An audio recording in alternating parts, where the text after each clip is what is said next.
আজকে আমরা যে কারণে দুদকে এসেছি সেটি হলো গ্রামীণ ব্যাংকের অনেক অনিয়ম এবং দুর্নীতি অনেক আগে থেকেই বলা হচ্ছিল।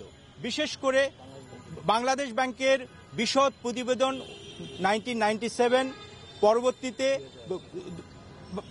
বাংলাদেশ ব্যাংকের বিশদ প্রতিবেদন 1997 পরবর্তী পর্যায়ে রিভিউ কমিটির প্রতিবেদন এবং পরবর্তীতে একটি কমিশন হয়েছিল। সেই প্রতিবেদনের মাধ্যমে অনেক দুর্নীতির অভিযোগ আসে এবং এটা কিন্তু ডক্টর ইউনূস সাহেব যখন ওই প্রতিষ্ঠানের নির্বাহী ছিলেন, ম্যানেজিং ডিরেক্টর ছিলেন, সেই সময়ে এই অভিযোগগুলো আসে। কিন্তু অত্যন্ত দুঃখজনক তিনি এ ব্যাপারে কোনো কার্যক্রম বা এ ব্যাপারে থেকে রেকটিফাই করার কোনো পদক্ষেপ তিনি গ্রহণ করেননি।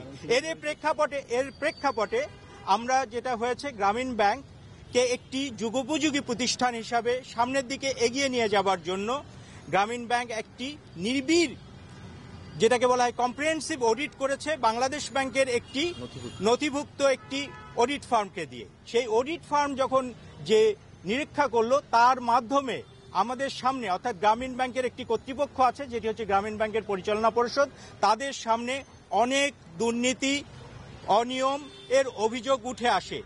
শীর্ষের অনুভূতি থেকে মুক্তি দেয় মাত্র 30 সেকেন্ডে পেপসোডেন্ট সেনসিটিভ এক্সপার্ট। যে প্রেক্ষাপটে আজকে আমরা তাদের মধ্য থেকে আমাদের আইনজ্ঞদের পরামর্শক্রমে একটি বিশেষ অভিযোগ এখানে আজকে নিয়ে এসেছি। সেটি হলো ডক্টর মোহাম্মদ ইউনূস নিজে উনি সবসময় আপনাদেরকে দেখবেন একটা কথা বলে যে উনি গ্রামীণ ব্যাংক করে কোনো ব্যক্তিগত সুবিধা, কখনো পারিবারিক সুবিধা কখনো গ্রহণ করেননি। কিন্তু আমরা যে অভিযোগটি নিয়ে এসেছি সেটি অত্যন্ত ভয়াবহ একটি অভিযোগ। কারণ হচ্ছে যে প্রতিষ্ঠানটির নিয়ে আমরা অভিযোগটা নিয়ে এসেছি তার নাম হচ্ছে প্যাকেজেস কর্পোরেশন লিমিটেড।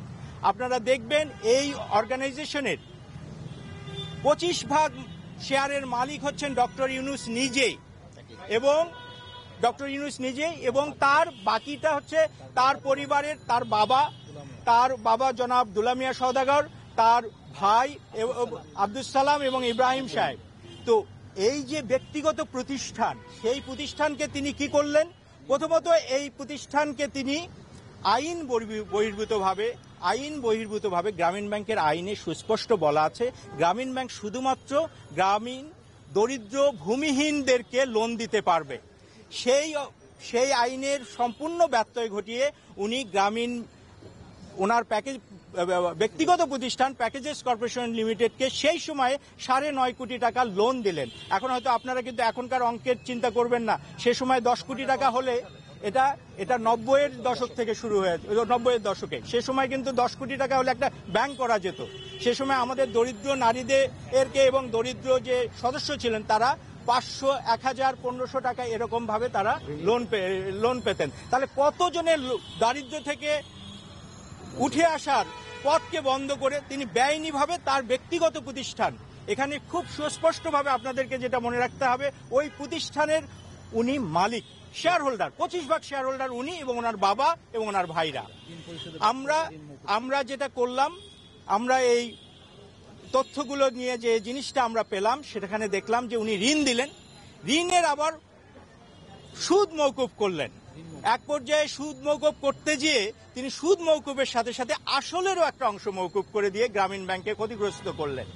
এরপরে তিনি কি করলেন? বেআইনিভাবে এই প্রতিষ্ঠানটির ম্যানেজিং এজেন্ট করলেন গ্রামীণ ব্যাংকে, যেটা আইনে কোনোভাবেই সম্ভব নয় এবং আইনের সম্পূর্ণ ব্যত্যয় ঘটিয়ে উনি করলেন। এরপরে তিনি কি করলেন যে ভাই একটু এটা শেষ করে দেই, আপনি তাহলে পুরো জিনিসটা চলে আসবে। সেটা হচ্ছে বিধি বহির্ভূতভাবে তিনি প্রায় কোটি কোটি টাকার কার্যাদেশ এই কোম্পানিকে দিলেন, যেখানে কোনো ক্রয় নীতিমালা, যে ক্রয় নীতিমালা ওনার তৈরি, ওনার স্বাক্ষরিত, সেই ক্রয় নীতিমালা তিনি মানলেন না। একটা কোম্পানিকে সুবিধা দেওয়ার জন্য উচ্চ দরে তিনি কার্যাদেশ দিলেন। এটা আমাদের মূল